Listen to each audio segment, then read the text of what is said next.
Today's video is about study strategies, and specifically about how to study for a quiz or a test where you're going to be asked to remember vocabulary.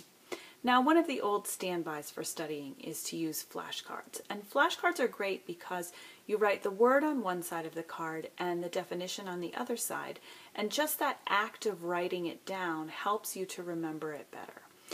You can quiz yourself with flashcards, you can hand them to another person and ask them to quiz you, and you can play a kind of memory game where you lay them out on a table and try to match words and definitions if you put them on separate cards.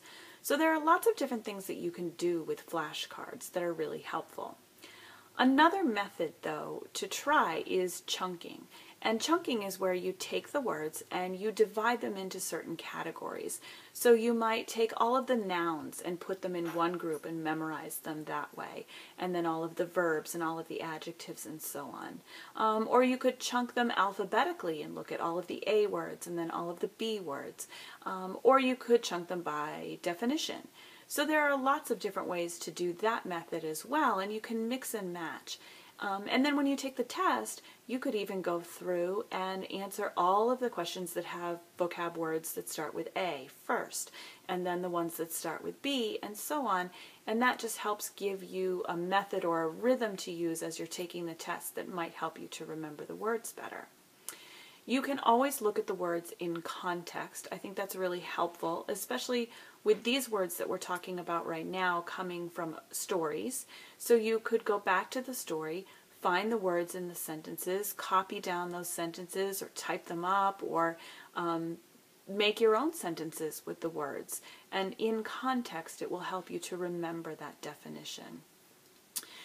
Obviously, you should try and quiz with a friend if you can, whether over the phone or on Skype, or a parent or a grandparent, somebody who's around to kind of help you say those words aloud.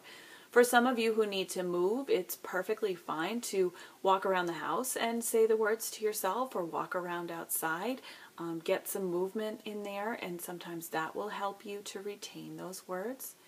Look over past tests and quizzes. Take the online quiz, or make your own online quiz or crossword puzzle. Again, writing those words and repetition is really helpful.